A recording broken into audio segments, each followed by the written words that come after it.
Well, welcome again. Here I am again, and I thought I would give the first presentation of the conference, and if I bomb, it might be the last. Maybe you guys will go out to the beach or tune in to another radio station, but it seemed I should be doing it as we discover what exactly is astronausis.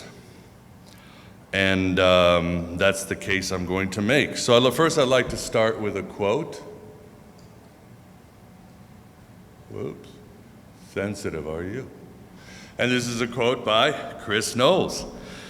And Chris Knowles did say once, Gnostics were history's first UFO cult. And I don't remember if it was in an interview or you said it at your blog, The Secret Sun, but I know you said it. But in the internet, everything gets so kind of weird. I'm not trying to gaslight you.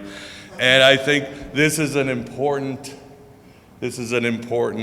quote for you to know, because my thesis of the Gnostics and astral portals is this.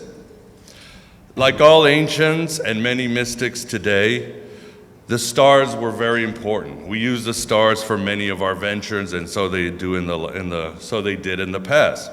Yet my thesis states that nobody used the stars like the Gnostics. The stars were both literal and allegorical pathways that they travel to other dimensions, and they use it to communicate with extraterrestrial beings. And the message of the Gnostics is very relevant today, and I think the message of the Gnostics and how they use these star portals will help us understand and become a foundation for the rest of astronausis. To prove or support more of my theme, I'd like to get another quote. And this is by Eric Davis, past guest. He's a Gnostic scholar and probably one of the leading authorities today on Philip K. Dick. And in his book, Nomad Codes, he does write, "We don't need to expiate our crimes, but to discover and remember the way out of a false world created through no fault of our own. And this way out is way out. Gnostic texts crackle with a peculiar energy and almost sci-fi sensibility of alien gods and supramundane universes of light. Though not the first cosmic dualists, the Gnostics may have been the first spiritual off-worlders." So this is an important quote to have. Oh, 1 second. I just remembered something about the Zoom webinar.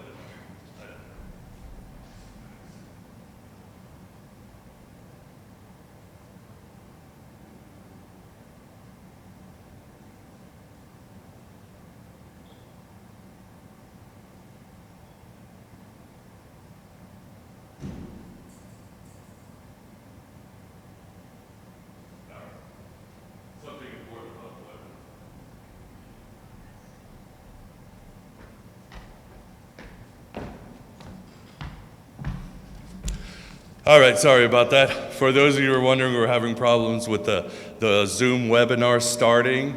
Now it's being recorded, but it is recorded. For those of you who missed, you will still get a recording. I am in the middle of my talk on Gnosticism and the stars. Again, this quote by Eric Davis really sets the tone of what's going on.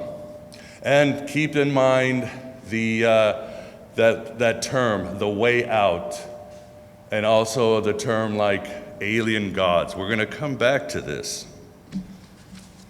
Before we get into more astronausis, I'd like to get a side quote here, or a detour. And in this one, it's an interview I did last year, summer of 2021, with Dr. David Brackey. And he is one of the leading scholars in Gnosticism, a great guy. And we did this show on sort of a refresher on the Gnostic heresy. And I asked him, I said, what would you say is one of your regrets as a scholar of comparative mythology, or what things have you done a 180-degree turn on anything? And David said very honestly, he said the one thing he dropped the ball on is that he underestimated the dependency the ancients had, and this includes pagan Jews, Christians, Gnostics too, on astrology and astronomy, on astrotheology. He realized he had dropped the ball. And I think academia has dropped the ball on this. You're not going to find star maps or the zodiac in Bart Ehrman's misquoting Jesus and on other things. So the problem we have is that, yes, academia has not done a good job. Luckily, in the 21st century, we have had some good researchers that have really promoted the idea of astrotheology and connecting it to the ancients. Some of them, but here are a few, would include Jordan Maxwell, Micah Dang, Santos Bonacci, Echeria S., and others. So these independent researchers have really brought it back, and we hope that academia itself will start to see how important astrotheology was to the ancients and how it unlocks it. See, because the ancients were very dependent on the stars, very dependent. Even as Gordon writes in his book, Starships, we might not even have a civilization without the stars. The stars is what created civilization, our minds, our creativity, what ignited us to be human beings. So the stars are extremely essential, and again, academia is finally catching up. But what exactly were the stars to the ancients? Well, as I like to say, the stars were the internet of their time.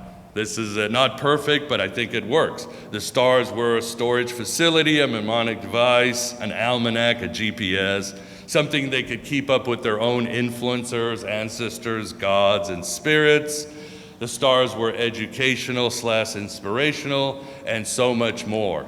And they just went there. Like the internet today, the stars were interactive, they were personalized. It was a symbiotic relationship between humans and the stars, just like today we have a symbiotic relationship with the stars, with the internet. So that's sort of a good perspective to see what exactly they were doing. But as I'll say, the stars were also avenues of transportation, especially for the ancient Gnostics. So now I'd like to talk about snakes on the astral plane. Keep in mind these images of the Ouroboros. Keep in mind the symbol of the snake, because this is going to come up more and more as we go through with this. And as scholars have rightly deduced, the Gnostics were the direct descendants of the Egyptian mysteries. They were passed on by Egyptian priests to Gnostics and the Hermeticists. So, just like the ancient Egyptians, the stars were not just the internet, but they were highways to other dimensions that were their original home. Remember Chris's UFO cult. We came from the stars. And of course, I'm going to say that the Gnostics were not or the Hermetists were not the only ones traveling the stars. You have examples in the cult of Mithras. You find it in Plato's myth of You have other mystery religions. You have it there. But the Gnostics went way out, as Eric Davis said, and I shall continue to prove. They championed the idea of stargates as a form of travel for any human being that embraced their ethos and rituals that they left, that were handed to them by the ancient mysteries and by these messengers of light. The Gnostics really went to the final frontier, and they taught us you can go to the final frontier. We're not just talking about a journey in the stars, we're talking about to the end of the universe and beyond. And as the descendants of the ancient religions, these flights would be taken up and you would interact with the denizens of the stars, the archons and the angels, with passwords and purification rituals so you could get to the end just like the ancient Egyptians took these paths. And like the ancient Egyptians, if you didn't want to take this path while alive, you were going to take it when you died. And it would be the same path, same passwords, same purification rituals, and it was all about going to the final frontier. What happened if you didn't get to the final frontier? Well, like bad things would happen. For example, in the Nag Hammadi library's Apocalypse of Paul, humans are trapped in a third and fourth heaven and tortured by archons for a while. And then if you didn't make it, you would be sent down back to the wheel of reincarnation, into the coils of the Ouroboros. So those were your choices in life if you didn't want to go to the final frontier, according to the Gnostics, the descendants of the Egyptian mysteries. And again, keep this image in mind. Now I want to quote from April DeConnick's excellent book, The Gnostic New Age, to show more. This is page 84-85. I will read. The Hermetic journey is long and arduous, guided by a guru. It is a flight traversing many cosmic realms and stellar circuits. It is envisioned as a literal road through the stars to an exit at the top of the universe. The initiate is promised that he or she will be shown vistas of the solid earth, the fluid sea, the streaming rivers, the pliant air, and the coursing stars as the heavens rotate at amazing speed. During this journey, the soul of the initiate gains strength to shed the material body. The soul flies up to heaven where nothing can hinder it, not the sun's fire, nor the ether, nor the whirling planets, nor the stars. The soul cuts through them all. Then, at the top of the universe, the human mind breaks forth from the soul and is propelled through the universe's domed perimeter to gaze upon the things outside the cosmos. So the final frontier, you're standing above it. And as you can see, the Hermetics and the Gnostics were definitely much better than SpaceX and all that other rubbish from the elite that we get. They really were taking the enterprise to, yes, the final frontier. So what was the point of these Gnostics taking these travels to go beyond reality and unreality to the font of all creation and everything that was it? Well, I like to put it in a nutshell here with this little quote that I made up, and let me know your critiques afterward. I always love to hear from people. They did it to witness the all, to experience the all, to become the all, to come home for a spell.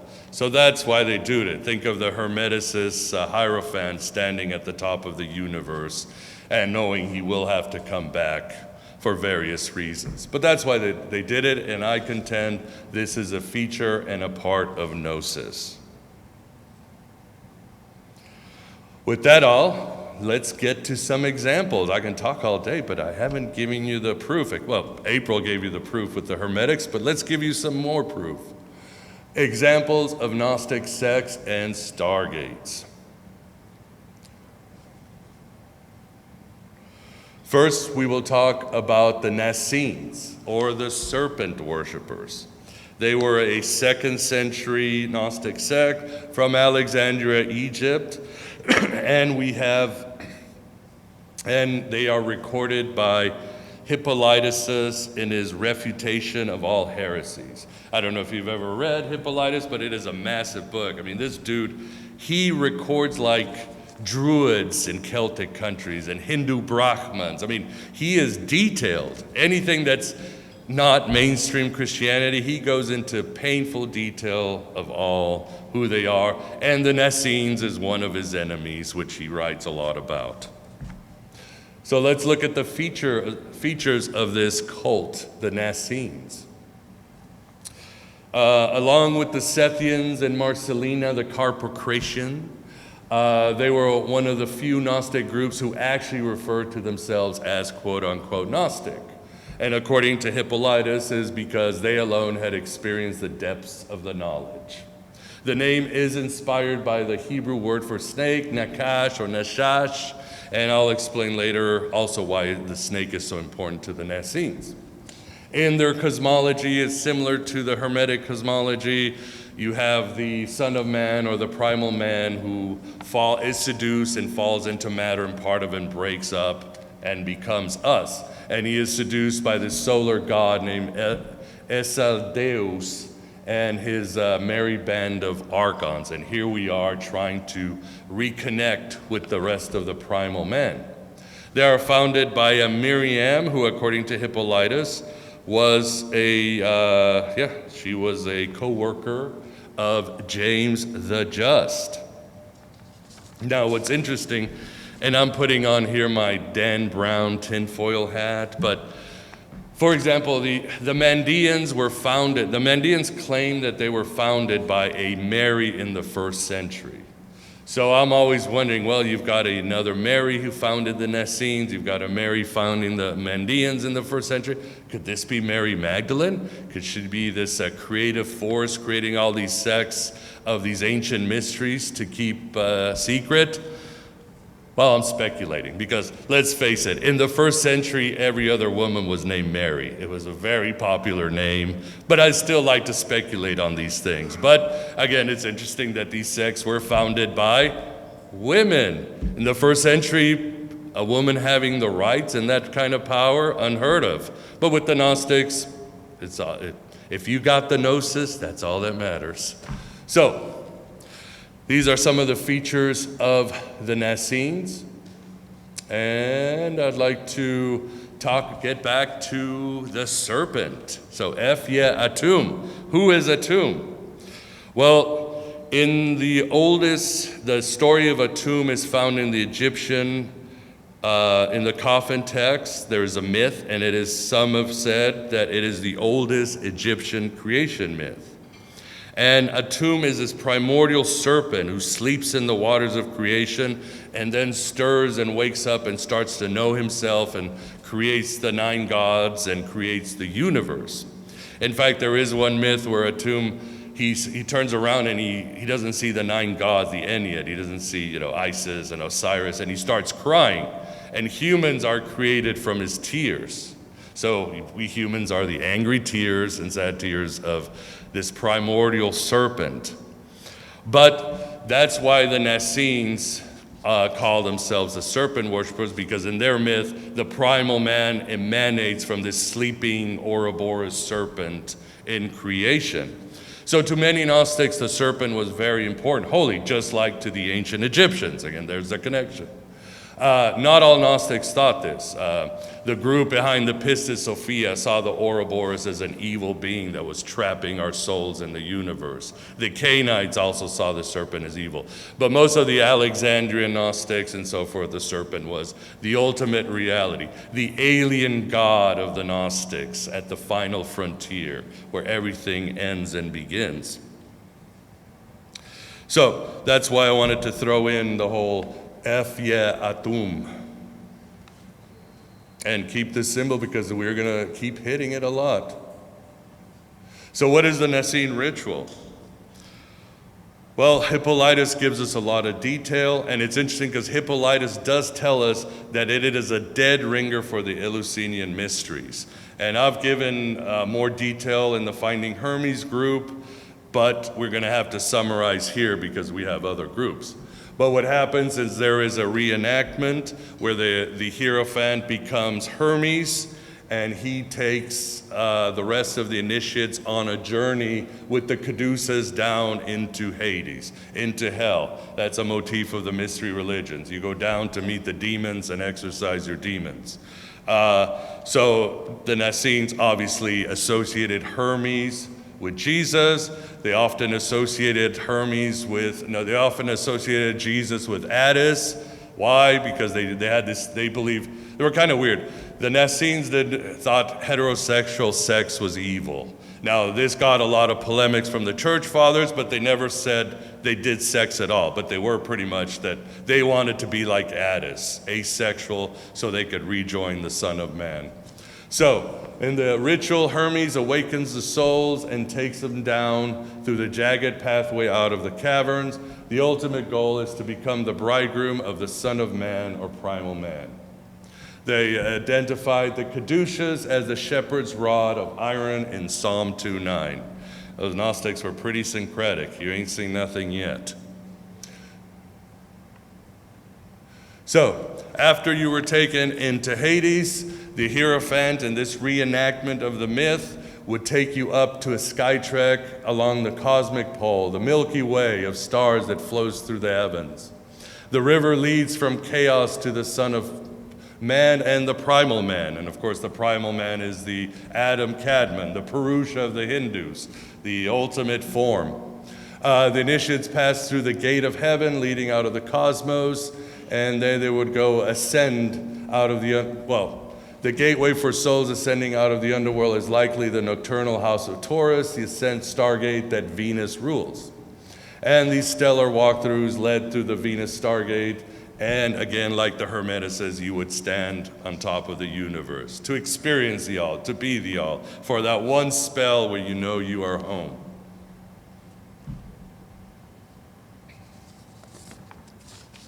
So that's the Essenes. Again, wish I had more time, but we got some other cool groups. So now we've got the Paradics, or the dragon-riding Gnostics. Yes, we will continue with the serpent motif. They were also recorded by Hippolytus in the 2nd century. He also gives them a lot of shade, but he also records a lot of their stuff. So let's talk about the Paradic myth. In the Paradic myth, the gods were once upright, but then they became corrupt, eventually rebelling against the perfect good, which is what the Paradics call the alien god or the monad or the one. And among these rebellious deities were basically all the other pagan deities: Zeus, Persephone, Osiris, Isis, and Hades, as well as heroes like Hercules and Perseus. So the gods, the creator gods and the managerial gods became the archons to the Paradics. And this, on a little side note, it should be mentioned too that it's interesting because people might be saying, oh, look at those Gnostics, they're always throwing shade at Yahweh and of the Hebrew Bible. No. You will find many groups that basically said, if you were a creator god or a managerial god, you sucked. That was simple. It doesn't matter if you were Yahweh, Zeus, they were all about the cosmic snake. That's where the real dope was. But the Paradics were very obvious. They recorded. And other ones, they blast Hecate. Saturn is one that you see a lot the Gnostics really give shit to. So just a little side note that it's not all poor Jehovah in the Old Testament who gets all this bad press. The Paradic comes from the Greek for going beyond, or wander, because that's what they were. They were outcasts in this world, and they wandered the stars. Like other Gnostic sects, they were not spiritual bypassers. Their view wasn't to escape the universe, but find the divine solutions to liberate their representatives. In fact, the Paradics saw all of existence as good, except for the shenanigans of, Saturn and his gang. To the Paradics, the head honcho of the corrupt gods was Kronos. And you can find more about this in Hippolytus' Refutation of All Heresies, chapter 5. And to basically sort of reunite and escape the grip of these creator gods, these archons, they provided these mystery religion rites. These, like all Gnostics, right? It was shamanistic, it was ecstatic, it was out of body, altered states of consciousness to again take those astral flights and find these energies of the eternal realm. To the Paradics, Jesus was basically the guardian of the Stargate that allows the divine essence in each of us to rise and return to the Pleroma. To the Paradics, Jesus was the serpent in the Garden of Eden. He was the bronze serpent that Moses raised up. And perhaps most important, he was the totality of the constellation Draco. The constellation Draco to the Paradics was the Stargate and more. So now let's look at the Paradic ritual.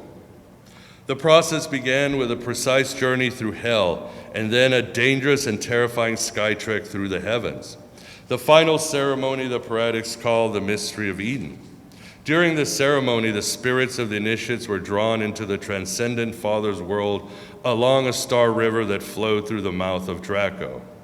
They had an astrological book and a map, which they call the suburbs up to the ether. The book comprises a long hymn, which they performed during the Paradics' first mystery rite of initiation. When initiates made their way through hell, again, you had to go down to hell and confront these dark lords, Kronos, Zeus, Persephone, and so forth. And the Paradics did have to, the final boss, if you would be Kronos, the fearsome Titan, the ruler of all of creation. So the initiates believed that they were being guided in their ritual to a specific gate ruled by Persephone, an underworld portal that opened up in the zodiac. The precise location of the gate in the belt of the zodiac is not recorded for us, although we know that Persephone was enthroned at its entrance along with 5 other Dark Lords who guarded it. Given this evidence, it is likely that it's the Stargate Virgo. The second phase, so now you get out of the underworld. The second phase of the Paradics mysteries involves sky trekking, when the human spirit had to make its way from Virgo all the way to the top of the celestial dome to another Stargate. That's Draco, yes. The Paradics believe that Draco functioned as a star portal between our cosmos and the transcendent world. And again, they simply associated Jesus, the Logos, as the ultimate Stargate, as the constellation Draco. So again, you can read this in Hippolytus himself, Refutation of All Heresies.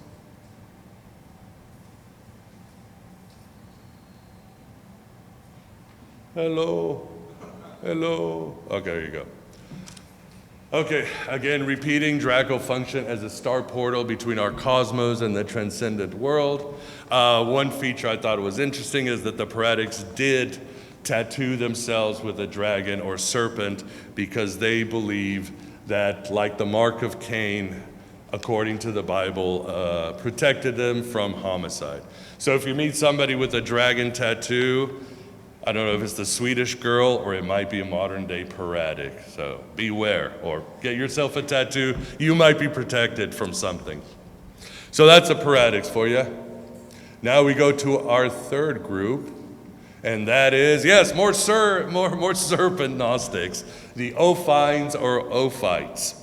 Unlike the other two, this is not our good friend Hippolytus. This is recorded during the famous debate between Celsus and Origen. They both decide to get into an argument about the Ophites.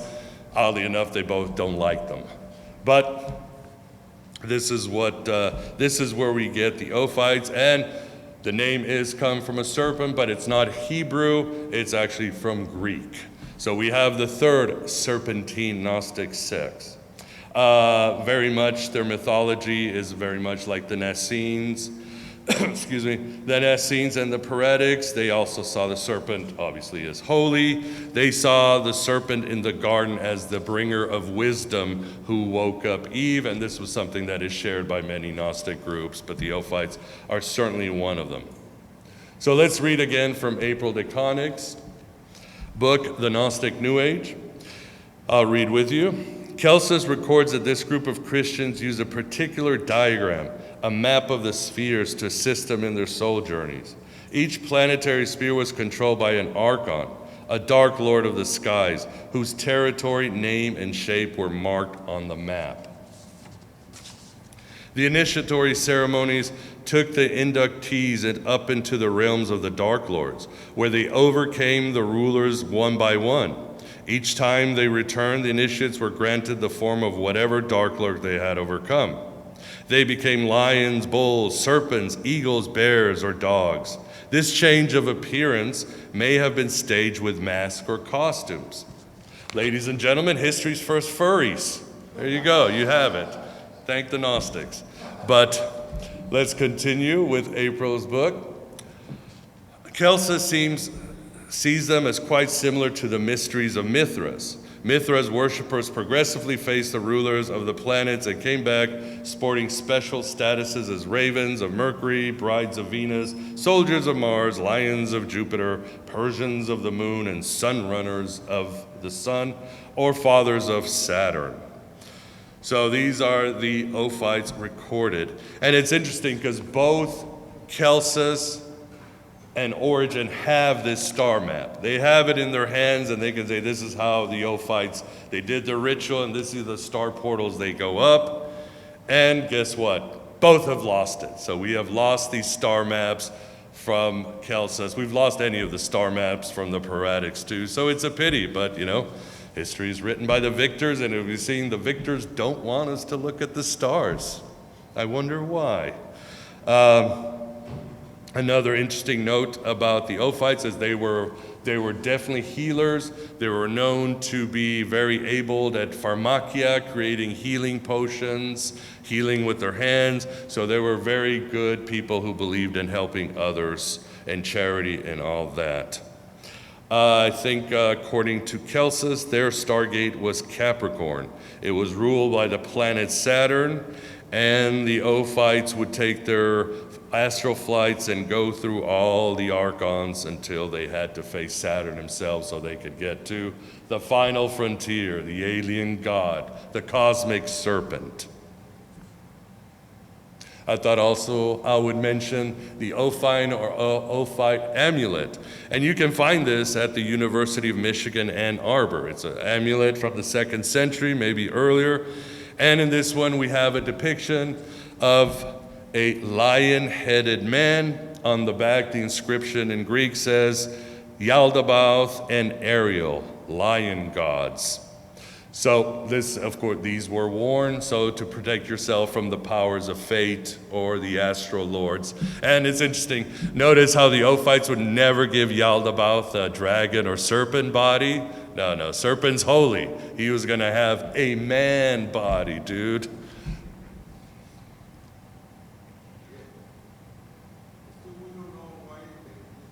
But we do questions afterwards. Yeah. Okay, I just gave you 3 examples, but the truth is it's all over the place. It's right there, but scholars have completely ignored it. If you go to the Nag Hammadi library, you'll see the 3, what you might call a Platonician Sethian text, Zoroastriano's 3 Stellas of Seth, trimorphic protonoia, full of star maps, full of astrology and astrotheology. You can go to the Secret Book of John, probably one of the most famous Gnostic texts. You will see the star maps there. There's even one place where the goddess comes out of nowhere, Sophia, and awakens the initiates from Hades and takes them up. And the Nag Hammadi also has 2 Hermetic texts, the Discourse of the 8th and 9th, and Asclepius. You do have an Asclepius, a Latin version that's later, but these 2 texts are again full of astrotheology, full of star maps, and full of, all that stellar goodness. So these are just some of the texts that you'll find in the Nag Hammadi library, but there are more. But it's unfortunate, it's just the astrotheology of the Gnostics has just started. Hopefully we'll continue along with other religions. So again, I'd like to end with my little gnosis definition: to witness the all, to experience the all, to become the all, to come home for a spell. And again, this is not just some Egyptian priest or prophet or priest. To the Gnostics, everybody had access to go to the final frontier. Each one of you has that capability. Each one of you has the gift because you are pieces of the primal man. You are the tears of a tomb, and you deserve to sit on top of the universe and just take a nice look at everything and say, it ain't so bad. What did Charlie Chaplin say? Life is a tragedy when seen up close, but a comedy when seen in the long shot. Let's look at the universe in the long shot like the ancients did, and you will probably laugh. In fact, there is a creation myth in the book of Moses where Abraxas creates the world by laughing. Every time he laughs, he creates a part of the universe. So, the long shot, the final frontier, a tomb, way out. The way out is way out, and that, I think, is a solution for our problems today. Is that it? Of course, I have to honor those who have started in the last 10 years. Definitely April DeConnick's excellent The Gnostic New Age. But if you want sort of a introduction book, Nicola Denze Lewis's Introduction to Gnosticism. She's a professor at Brown University, a past guest. And again, The Gnostics, David Brackey, great book. I have a feeling in his 2nd edition he's going to throw more astrotheology when the time is, and I'm glad he's on board with the rest of us. So that's it. Any questions? And yes, Stargate. If anybody remembers that really cool movie with the guy from The Crying Game, played a really good villain. No question? Victor?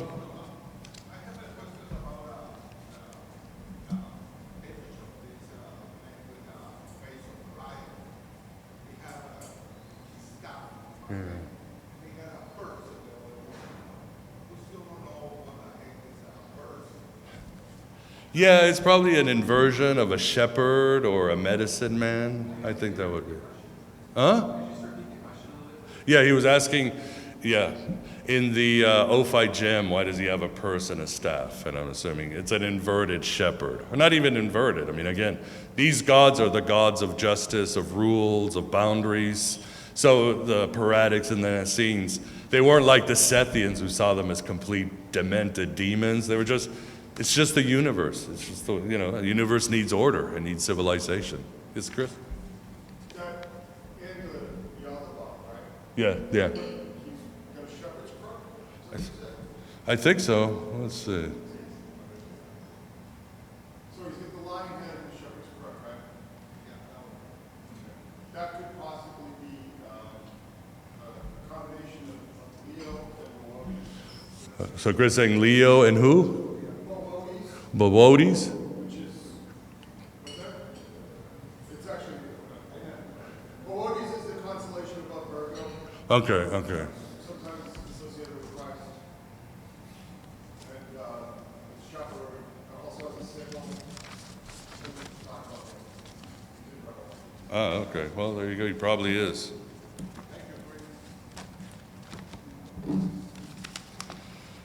There's no questions. I think I wanted to mention something too. You might be wondering what happened to these astral flying Gnostics. And I have this weird theory, and it's based on, if any of you have read Alex Rivera and Tracy Twyman's book on Baphomet, it's a great book. Her research, her intuition were usually spot on.